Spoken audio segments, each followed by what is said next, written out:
यदि कहीं पर किसी व्यक्ति द्वारा किसी सार्वजनिक प्रयोग की जमीन पर अवैध कब्जा किया गया हो और उस अवैध कब्जा से आप परेशान हो या कोई भी व्यक्ति जो परेशान हो उस अवैध अतिक्रमण से,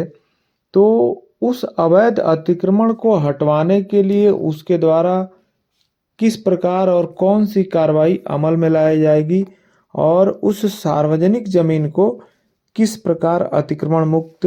कराया जाएगा। प्रायः हम देखते हैं कि कई जगहों पर यह देखने को मिलता है कि कुछ लोगों द्वारा, जो कुछ लोग तो जानबूझकर, कुछ लोग अनजाने में सार्वजनिक प्रयोग की ज़मीनों पर अवैध कब्जा कर लेते हैं और अवैध कब्जा करने के बाद जो है अपने कब्जे को निरंतर बढ़ाने लगते हैं, जिससे उस ज़मीन का जो वास्तविक उपयोग होता है वह नहीं हो पाता है। जैसे कुछ लोग चकमार्ग की ज़मीन होती है उस पर अवैध कब्जा कर लेते हैं, कुछ लोग नाली होती है उस पर अवैध कब्जा कर लेते हैं, या खलिहान हुआ, पोखरी हुआ, भीटा हुआ, या इस तरह की जो सार्वजनिक उपयोग की ज़मीनें हैं जिस पर अवैध कब्जा हो जाने से जो आम आदमी को या आम जनजीवन को उससे लाभ मिलने वाला होता है वो नहीं मिल पाता है। तो इस अवैध कब्जों से कैसे उस भूमि को मुक्त कराया जाए, और इस प्रकार का यदि कहीं कब्जा पाया जाता है या किसी व्यक्ति को उस कब्जे से परेशानी है तो उस अवैध कब्जे को हटवाने के लिए किस प्रकार कार्रवाई करे ताकि वह सार्वजनिक प्रयोग की जमीन अतिक्रमण मुक्त हो सके। तो सर्वप्रथम आइए हम जानते हैं कि पहला काम क्या करना चाहिए आपको जब आप पाते हैं कि किसी व्यक्ति ने सार्वजनिक प्रयोग की जमीन पर अवैध कब्जा कर लिया है और आपको उस अवैध कब्जे से परेशानी हो रही है या आमजन को उस अवैध कब्जे से परेशानी हो रही है। तो सर्वप्रथम हमको ये करना है कि उस जमीन का जो राजस्व रिकॉर्ड है, यानी जो रेवेन्यू रिकॉर्ड है, खतौनी हुआ, खसरा हुआ या आकार पत्र 41, आकार पत्र 45, जो कागजात है उससे संबंधित उस साक्ष्य को जुटाना है। और उस साक्ष्य को जुटाने के बाद सर्वप्रथम उस संबंधित तहसील के तहसीलदार यानी सहायक कलेक्टर प्रथम श्रेणी हैं जो उनके समक्ष इस अवैध कब्जे की सूचना देना है और एक बताना है कि नहीं ये अमुक भूमिखंड है जिस पर इनके द्वारा जो है अवैध कब्जा किया गया है और वह भूमिखंड सार्वजनिक प्रयोग की जमीन है, इसको उनके अवैध कब्जे से अतिक्रमण मुक्त कराएं। ये सूचना सहायक कलेक्टर प्रथम श्रेणी को देने के बाद यदि उनके द्वारा उसके संबंध में कोई कार्रवाई नहीं की जाती है तो